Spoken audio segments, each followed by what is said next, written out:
Usually, ang tinatamaan ng lamig, paa, kamay, extremities. So, paano mo, paano mo hinandle yan? Nilamig ka ba? Oo naman. Kala ko nga kakayanin ko ng naka-shorts lang kaya nakasando. Pero pagdating ko sa Colorado, di pala pag umaakit na ako ng 3,000 tsaka 4,000, parang pumapalig yung aking pagka-tropical girl. Mahirap. Actually, mahirap mag-adjust lalo na kung galing ka ng Pilipinas. Wala. For sure. Kasi since tayo nasa sea level, then mainit. So, nung adjustment ko nun, since naka-experience na din naman ako ng ganun kalamig, at naka-experience na din ako ng mas malamig pa. So, alam ko na yung gagawin. So, dun naman papasok yung experience and tamang gears na gamitin. So, proper layering, tapos, proper layering, and then, lagi ako prepared. May gloves ka? May gloves ako. Lagi ako prepared pag, kunyari, alam ko naman na aakyat ako ng high alt. So, kumpleto ako sa gamit na panglamig. So, hindi tayo pwede ang tawag dito, hindi tayo pwede gusto natin maging lightweight always. So, hindi tayo magdadala ng gamit or mga mandatory. Lightweight ka, mamamatay ka naman sa lamig. Based on experience, mabibuild up mo na kung ano yung mandatory gear mo. Sa sarili mo. Sarili mo naman. Oo, na kailangan kahit anong mangyari, may dala kang ganito, whether mainit man yan or malamig. Or since alam mo naman na malamig, so alam mo na kung anong kailangan mong dala. So, meron akong gloves, meron ako always na headgear, na pangtakip sa ears. Earmuffs. Hindi naman earmuffs, pero kahit headgear lang, na bandana, oo. Parang may takip yung aking ears. O yung sunto na headgear ko, yung ginamit ko. And then bukod doon, meron akong dalang windproof jacket and also a waterproof jacket. Magkaiba pa yon. Para pag hindi sobrang lamig, yung windbreaker lang yung gamit ko. Pero pag malamig and also umuulan, bad weather, waterproof jacket. Alam naman tayo. Lapitin ng bad weather. Ikaw lang ba ang lamig na lamig doon? Hindi naman. Parang may mga nakita naman din ako na. Tapos yun, kala ko nga kaya ko mag-shorts pero hindi ko kinaya.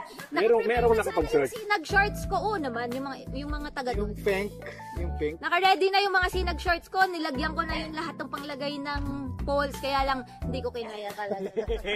So, naka-tights na lang, nag-tights ako all throughout. Na yung tights ko is pang-warm. Ang mahirap kasi Polartec yung mga ganon dapat. Ang mahirap. Hindi na Polartec pero pang-warm yung pang-warm tights din ko talaga. Dati ko pa yun nakuha nung 2019 pa.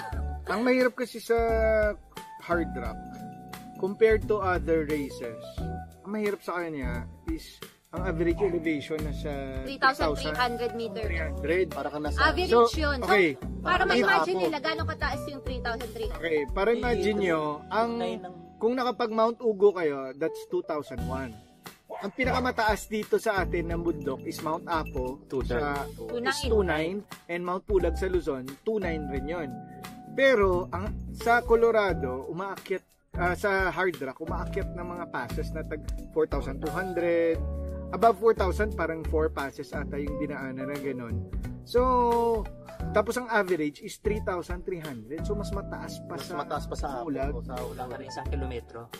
Oh. For average. For average. So, ang 500 meters difference nga is malaki na in terms of temperature and altitude what more kung 1,200 difference. It's totally different talaga. Tapos hindi ka sanay. Hindi ka sanay. Meron So, naman nakapag-first, lalo na naman yun, during that time, summer naman sa US nung time na yun.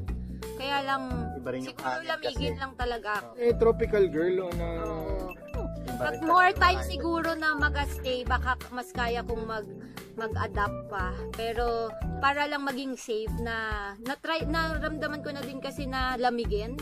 So hindi rin siya magandang experience. Iba rin yung Anong oras ang pinakamalamig doon? Madaling araw. Basta nawala na yung araw. pag nawala na malamig na. Malamig na. single Hindi ka dapat tumigil. Or pag tumigil ka, malamig. manginginig ka na lang. Single digit siya. So, speaking of gano'n, mga late na, yung mga madaling araw na mag-isa ka, paano yung diskarte mo doon? Paano yung fueling mo? Madaling araw na mag-isa. Wala naman akong problema na mag-isa sa trail. Nasanay na ako sa H1. Most of the time doon naman mag H1. So, nasanay na ako. Hindi ko may makinginom din ba doon sa gabi? Wala. Sobrang remote. Wala nagbibidyo kayo? Sobrang remote ng hard rock. So, wala ka talagang makikita. Pero may makakasabay ka naman na ibang runners. Sa akin na, kasi nasa mid pack na ako eh. For the fuel, ang plano talaga doon is, syempre, every hour dapat ako kakain. Kaya ang dami ko ding dalang fuel sana. May target na calories. Kaya lang, may sponsor ka, may mga dala kong, may Tailwind ako. Unfortunately, yung Tailwind is a sponsor of Hard Rock. So, lahat ng aid station nila merong Tailwind. Aside from doon, ang tinitake ko lang kasi na gel is Maurten kasi yun yung na-prove ko sa chan ko na hindi siya nag-upset. So before that, na-training ko na yung Maurten. Thank you sa nag-sponsor. Mga bata ni Tambi yan, di ba? Maurten. Maurten. Yun. Nag-sponsor ng gel na ginamit ko dito sa Pilipinas. And then, fortunately again, na naging sponsor ng Hard Rock yung Maurten. So, hindi ko na kailangan, hindi siya naging problem sa akin and available lahat ng gel na yun sa aid station. So yun nga, ang plano kasi is every hour dapat may calories ka na tinatarget. Pero since tinamaan ako ng altitude sickness, hindi ako makapag-intake. Anong naramdaman mo? Altitude, headache, throbbing na headache. And then syempre, loss of appetite. Loss of appetite. Then also, akala ko kasi, well, since medyo maaga kami nakarating, akala ko okay na ako sa pag-acclimate sa high altitude. Pero eventually, nung ika-third ko na 4,000 meters, doon ako tinamaan ng altitude sickness. So, sobrang shortness of breath. Na-realize mo yun sa sarili mo? Oo. Kasi hindi ako makahinga eh. Yung hinga ko tapos tinamaan pa ako ng respiratory na problem. Inuubo pa ako ng matindi doon. May kasama siya na parang 1 week before lang pumunta doon. Hindi nakatapos, pinull out siya last 10K. Nag-pulmonary edema siya. So kasabay ko siya, taga-Netherlands siya. Siyempre walang climb doon. May mga iilan sila, parang mga 4 runners, 5 runners na sa last 30K, nung ako na nag-pace, nag-jump ganyan. Lahat sila meron ng altitude cough. Yung may edema na, yung pagka umuubo may So, may mga iba doon na hindi talaga nakatapos because edema. Speaking of pacers, ilan ang pacers at crew? For the number of pacers, wala siyang limit. Basta ang start ng pacing ay magsa-start sa Anima Sport. That is kilometer 80 kilometers, 50 miles, 80 kilometers. Oo, doon nag-start. Then pwede magpalit every aid station na pwede ang crew after that. Maka-indicate naman sa manual eh. So yung nangyari sa akin is nagkaroon ako ng pacer na galing sa Colorado. Nag-sign up kasi ako sa looking for a pacer. Balik natin yung kwento. Paano naging ganyan? Kasi di ba nga konti lang yung sinabihan ko na mag-hard rock ako. Then si Kali na US based siya, nag-volunteer talaga siya na magsusupport. Pero hindi naman si Kali talaga yung aking pacer nun. Dapat tapos si Kuya Andrew na from here the Philippines, si Sagada Celardor. Since very supportive niya din kasi very supportive yun. Parang tatay namin yun tatakbo din si Simon, so nag-volunteer din siya na magsusupport and pacer. Siya yung nagluto ng mga crew food, the best yun. And then, nung pagdating ni Pader sa Colorado, hindi pala siya naka-adapt, hindi siya din nakapag-acclimate quickly kahit na taga-Sagada siya. So, nung dinala ko siya sa isang hike, sa Sultan. Nahirapan talaga Sultan Mountain, 4,000 meters. Sa 4,000 meters. Tapos pagbaba namin, sabi niya, ako na lang yung magpipay sa pinakamaikli. Pwede ba? So dapat ang plano is hatiin sa kanya yung pinakamahaba. Dapat. 50, 40K, parang ganun yung hatian namin dalawa, o 45. So it end up, tapos si Simon, kinonvince rin kami na iba rin talaga kapag may local pacer ka. Kasi they know the terrain, the lay of the land, tapos medyo experience sila sa ganon. So, yun, nag-sign up siya. So, nag-sign up na lang ako sa Find the Pacer. Then, itong batang to galing sa Colorado Springs.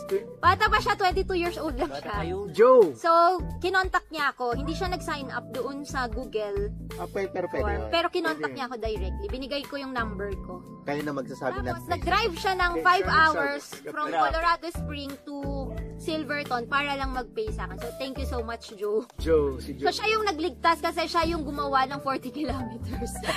Hindi kayo nagdusa. Ano? Oo, siya gumawa ng 40. Tapos si Andrew 15. Tapos ako 35. Sir, 29 ka lang. 28. Last part ka na. Ay, di more than 50 siya. Mga 55 pala siya. Pero kahit sa 15K ni Pader, makunat pa rin makunat yun. yung part na yun, di ba? Na 2,000 ata yun. Oo. No? Pero aakyat kasi ng 4,000 meters. So, yun yung pacer. Yung pacer, Kunat nun, sobra. yung pacer, pwede ka magpalit from Animas Forks every 8 station na pwede ang crew. So, kahit ilan, then wala ding bayad yun. And, basta willing si pacer. And ang maganda kasi sa hard rock, pumipila sila or naguunahan sila mag-pace kahit na hindi mo kakilala. Saka iba yung culture doon. iba Yung yung volunteerism sa Iba, sa sobrang races na- taas. Taas, sobrang. Parang yun yung unang nagsisimula tayo rito, yung mga H1 na gano'n. Saka yung mga RMR, di ba? Sa mga hindi nakakaalam, lahat ng nagpe-pace kay Madjo, historically, Hindi naman. nawawasak. Kaya kahit sila medyo... Hindi, mabagal naman yun. Diba? Anyway, yun. So, yun yung pacing. Kaya, kung may bala kayo gawin na ang hard rock in the future, maganda kung makakuha kayo ng pacer na local, kung merong local, Tsaka kaibigan. and friend mo din. Pero, yun nga, masaya lang kasi nag-volunteer sila kahit di nila kakilala. Gusto nila mag-pace. Gusto talaga nila Mahirap ba mag-pace. may pacer na Inglesero? Hindi naman, di nga kami nag-uusap. Eh.